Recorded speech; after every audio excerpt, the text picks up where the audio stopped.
Mall of America. It's home to world-class shopping, great dining, and amazing attractions and events. And these are our stories, presented by Bloomington, Minnesota Travel and Tourism. Welcome to So Much More. I am your host today, Jill Renslow, joined by my colleague, Dan Jasper. Welcome, Dan. Hey, Jill. How you doing? I'm doing great. And we are going to talk about all things retail today because there's a lot of things happening. Everything from the economy, how customers are looking for deals, and how tariffs are impacting prices in the grocery store and the retail stores everywhere that we look.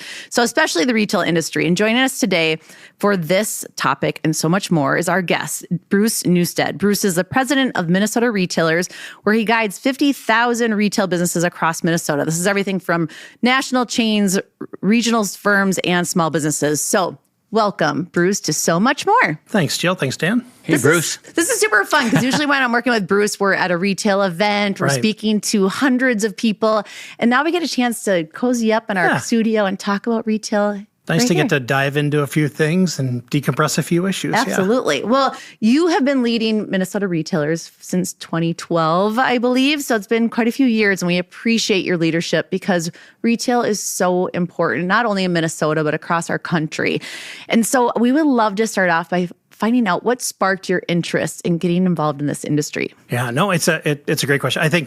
I'm like everybody. I think I'm a retail expert because I'm a consumer. So we all think we're retail experts, and actually we kind of are. But I'd worked for a bunch of membership organizations, and what I really love about retail and what interests me is it's this ever-changing universe. Few days are like yesterday, and tomorrow will be different as well. So I kind of got into it. So I thought, I want to see what's going on in that industry, how I can help, how we can bring retailers together. And I shouldn't use the word chaos because that has a negative connotation, but just the ever-changing nature of the industry is just personally a ton of fun. Chaos is appropriate. Sure. I think we live Lately, it is. Yeah. We have chaos all the time, but it's fun chaos because you're constantly challenged with change, right? We always talk about that change is inevitable, but it's how you deal with the change is what's important. And we've learned to ebb and flow with change every single year, every month, every day here. And so when you are able to look at that from all different sizes of retail establishments, talk about that a little bit and the diversity of businesses that you support and help guide. What are those nuances with those different sizes? Yeah, one of the things I really like about retail here in Minnesota and really the Midwest in general is it's this sort of consumer-dependent, interconnected sphere. We love our small retailers. We love going to the corner store, supporting the local family. We like our regional powerhouses, right? We like what they bring to the table as consumers, and we depend on our national brands to deliver kind of quality and price over and over again. So what I love about kind of retail here in Minnesota is that diversity of business owner and business interest. You can one day be talking to the smallest business impacted by tariffs. And, it turns out the largest business is impacted by tariffs as well. So there's a bunch of stuff that brings people together, but just kind of this neat diversity in the marketplace. It's a little bit of what the magic is here in Minnesota relative to retail. How does Minnesota stack up to the national, marketplaces or communities based on our percentage of small business? Yeah, we actually spur a little bit more, you say this and somebody will challenge you, but a little bit more retail innovation here. We have some local hometown retailers, you think of the Targets and the Best Buys, that spur a lot of innovation. And for as many people that work there, just as many people have spun out and started other retail operations as well. So I think we actually kind of outperform the rest of the country on a per capita basis relative to retailers. We also, something in the Minnesota mindset, we have a lot of people who have retail side gigs. And that's just a little easier today for me to, work a job during the day and sell something out of my garage at night. And then there's some platforms that enable that as well. So we do pretty good here. The nice thing about Minnesota is we've got this nice balanced economy, and retail is about 20% of that economy. We're not heavy in agriculture. We're not heavy in financial services. We're not heavy in social. So we're all nice and balanced, and retail makes up about a fifth of that, somewhere between a fourth and a fifth of that. So it's a nice balanced economy here. I think that balance really makes sense. I walk around Mall of America, right? This is my territory. This is where I am most of my life, where we are. And I love it because as I walk around today, I see so many new stores and coming stores and new brands. So I feel like retail is very healthy at Mall of America. What's the state of retail throughout Minnesota? Is it healthy? It feels healthy to me. No, I mean, retail has its ups and downs. There's no doubt about it. And I think back to 2008, 2010, tough time. E-commerce was an adjustment for a lot of retailers. The pandemic was an adjustment. But actually, we're kind of this, the two words I'd use to describe it, we're kind of steady. And by that, I mean, sometimes we lose some retailers, but you see another one pop up pretty quick. So we're pretty steady and we're pretty entrepreneurial. And that's that somebody pops in to try something out. And, we're not the coast with where it's really hard to start a business, really expensive to start a business. Here you can try something and you can make a modest investment to try it out and see how it works. So this makes it kind of a neat marketplace, I think, kind of when compared to the rest of the country anyway. So Dan, I know that our story a lot of times is trying to balance that mix of the big brands that people know about and the small brands that really differentiate who we are, because we love when people walk through our property and, you have all these unique elements. So talk a little bit about that, of our story on the small business front and how we try to feature that in a lot of things that we do. We really do, and it has been a part of our legacy and our history for more than 30 years now, where a lot of brands that start here, or people, entrepreneurs that have ideas, they might start in a seasonal kiosk at Mall of America, which is affordable, it's accessible for them. They learn and hone their skills, their marketing skills, their display skills, everything. And we have team members, honestly, on staff that help them with all of that. And then as they grow their business, oftentimes they may move into a temporary inline placement here at Mall of America and see, is it working? How can I do this? And oftentimes they make adjustments. By that time, it looks different than the kiosk looked, right? And then more often than not, they go on to be a long-term tenant at Mall of America. Some have even gone on to be national brands. So we have this legacy of, and I think it comes from our owners, right? Absolutely. It's that history of entrepreneurships, which is have an idea and let's just give it a shot. Let's try it. And we try to, encourage them to take advantage of the resources we have, not only the design, development, construction, but we also have our in-house marketing, communications expertise, where we're helping these small businesses learn how to set up social accounts, learn how to get their websites up and running. If they want to be on e-commerce channels as well, it's like, we'll help you. If you can, tap into our expertise, we've really found great success. And also, obviously, the visibility at Mall of America is great for them. So it's not just the sales per square foot, but it's truly the brand visibility that they have, which is great. I mean, you think of all the things that have to come together for a retailer to make it work. And one of the neat things that you have here is you've got this little microcosm. You probably don't feel like the word micro applies to the Mall of America. You've got this little microcosm of a community where people get the support they need, the opportunity. You drive great traffic. You help them along that way so much. I'm not surprised so many kind of grow up and maybe even grow out to the Mall of America. Right. And from a macro perspective, not only is it that great internal team, but then their product, their brand, whatever it is exposed to people from all over the world here. Yeah. Absolutely. You never know what anything's possible. Right. So as we head into back to school season, it feels like we just got the kids out of school. We're putting them back into school. But there's a lot of change in the economy that is having families tighten their budgets and making it a little bit more challenging to navigate the expenses with back to school. But it is a really fun tradition. I know we always talk about this, that back to school time when you're going with your family or you're going with your friends and getting all those fun new things for the school season. Talk about what you're hearing or what people can anticipate what it's going to look like with this back to school season. What are retailers experiencing? Are the tariffs impacting prices? Where are we at with getting ready for back to school? Yeah, and back to school is kind of fun because it used to be the not quite so sexy, holiday. Valentine's was always better.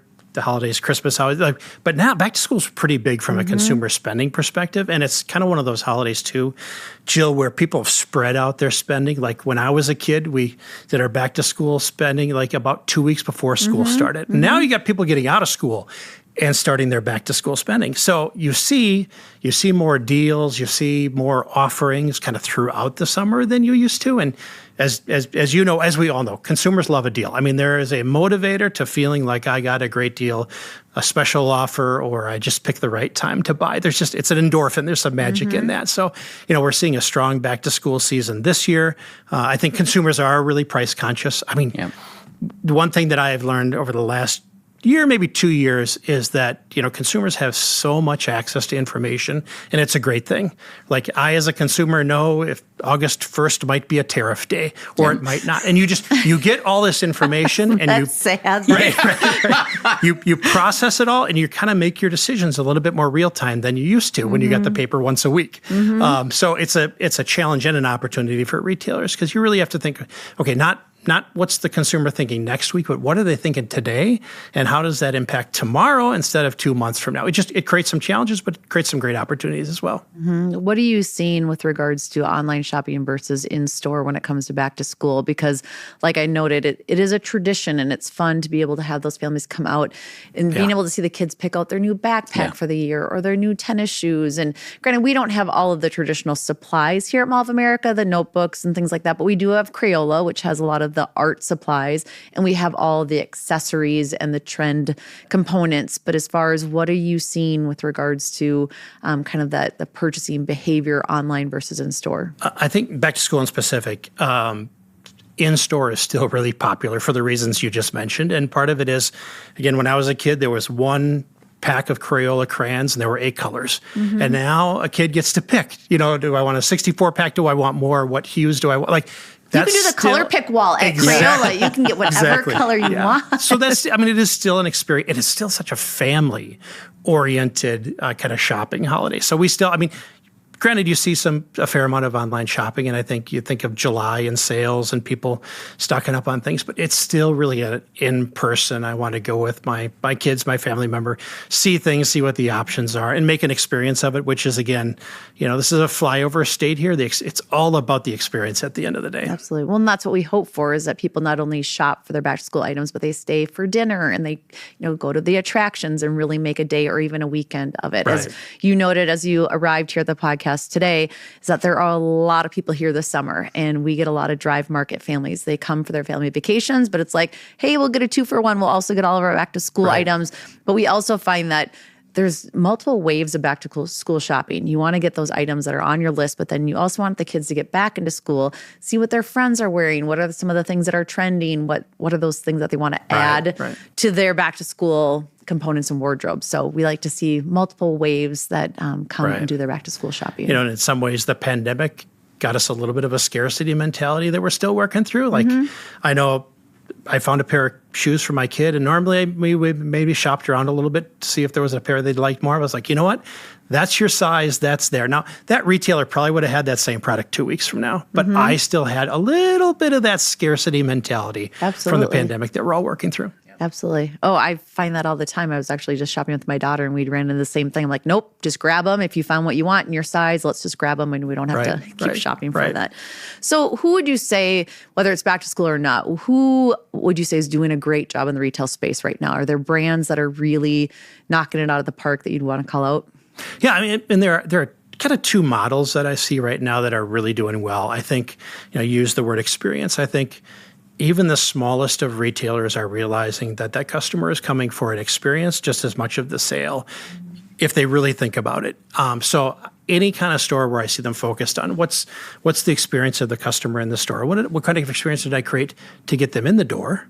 Not just once they were there, and what kind of experience do they have after as well? So that experience, that's kind of a top performing retailer from my perspective. The other one is, today the tools to reach consumers are arguably a little bit more abundant, and one could say they're a little bit more affordable. So I'm seeing a lot of small, mid-sized, large retailers really try out different tools to reach consumers. That could be social media, but there's some really neat things on the horizon that I think we'll see popping up as well. But I think that retailer that says, like, I'm going to connect with my consumer, and I'm going to figure out how to do it, and I'm going to do it in the best way that I can, the most efficient way that meets the consumer where the consumer is. That's kind of another top performing model. Easier said words than done, but that mentality, I think, is a good prevailing best practice today. Absolutely. Dan, any thoughts on specific retailers that you've had great experiences with lately? Well, a lot of them here at Mall of America. I love so many of our retailers here. We have a newer restaurant, Sweet Paris, that every time I go there, I'm just delighted because they're pleasant and they greet me and they're very nice to me as a guest. I feel welcome there, right? And I will tell you, conversely, I've had several experiences in the greater community where I don't feel that. it feels like I'm a burden as a customer. And I think the companies that are going to be successful are the ones that treat you like a guest and make it memorable. You could be a little restaurant, you can be a little shop, but if you make a great experience, right, the customer feels connected to you. I was really interested in, you often hear about how many small businesses start every year, and there's a big failure rate, right, after 1 year or 2 years. What, kind of based off of this, what do the successful ones do to make them successful? Yeah, and especially in store. I was at Bender's Clothing and Shoes in Grand Rapids. I've had Grand Rapids, Hibbing, and Duluth, family-owned store. And back to your point on what you love, like I walked into the store and there was actually people working. That's important, right? Yep. To still staff a store. Yes. There was a great sale going on, so I couldn't go wrong. But I just think those are some of the, like in some ways, I was talking to a couple of retailers, like we also have to make sure we're covering the basics. Do we have the product available? Do we have the staffing to fulfill it? And can we service that product as well? So like as much as there's really cool, fancy tools, there's just some really core, back to basic things we need to do to make sure we're checking the boxes and meeting the core need of that customer. I would agree. And I think what's really important as we talk with our retailers here is that they need to differentiate the experience in the store versus online. You want to have that consistent thread of what they're going to expect from a brand perspective of what you receive online and in store. But it's how can you differentiate that? And I think we have a lot of brands that do a great job. You know, we just had Alo Yoga just open. They do color drops every week. And as far as, so you can't get that online, but you can get specific product in store at the Twin Cities' largest Alo Yoga in the marketplace. But you see that with a variety of different brands as whether or not they have a dedicated merchandise mix. For example, like New Balance just opened and they have a specific dedicated USA line that's within their store that you can't necessarily get online. And so even whether it's a coffee shop, it's a yoga studio, it's some type of experiential component, or if it's a special mix of product selection, and that's really important because then that customer is going to be coming back time and time again to really experience that in a different way. And we're always encouraging our brands to see what they can do to push themselves forward on that front. Yeah. In fact, Jill, you hit on what any retailer ever says to me, what's your advice today? And I said, you got to rethink partnerships. And it's to your point on, like it used to be that we thought you had to be a really big retailer to partner with a really big supplier to get something special in your store. And now, just because the world's become a little smaller, you can be a really small store and you can reach out to a local retailer and you can have some type of special offering. And we're seeing more and more on that. And there you've created an experience that somebody can't have anywhere else. And there's just some great opportunities today as the big world gets a little smaller. So what opportunities do you think that Minnesota businesses should pay close attention to in the next 1 to 3 years as you look at the short-term future ahead of us? Yeah, I mean, I think we have to rethink workforce a little bit. And I know everybody's sick of talking about workforce, but I had this observation in a restaurant last night. I went into the restaurant and everybody working there was, I think, either under 18 or over 50. And I thought to myself, here's a restaurant that's figured out how they're going to deal with just general workforce shortage and how you capture more people to service more customers. I was fascinated. Like, honestly, I don't think I could find a 40-year-old working in the place, but it makes sense. You know, we're an aging population, but as we age, we're living longer and we're still wanting to live life. So there's an opportunity to kind of grab a little bit more of the workforce, the aging workforce. And, you know, kids make great employees too and need those first work experiences. And retail provides just that ideal opportunity to learn the soft skills that you need to succeed in life. It's interesting that you bring up workforce because I feel like there's been a huge shift after COVID. We found a lot of people exited the retail workforce because they found that they could do jobs remotely. They didn't have to work nights and weekends, but we're seeing a resurgence coming back because there is something very special about retail jobs. It's very addictive. It's very connected to the consumer, which is just very rewarding in itself. And so we're actually hearing that it's becoming harder for people to find the jobs in the space because they are finding great quality. Yeah. We've had this kind of shift. So where is that balance coming from? Because there's been a big shift in the last 5 years. Yeah, I always like to say we lost a bunch of employees to manufacturing during the pandemic. People went from people went to wanting predictability, good pay, like all the things that a typical manufacturing job would offer.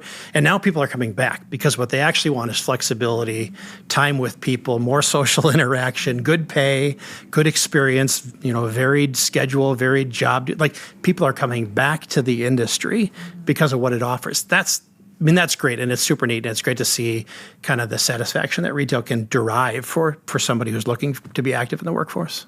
Oftentimes, too, I think that a lot of these team members that are coming back have a connection to the brand. Yeah. They like it.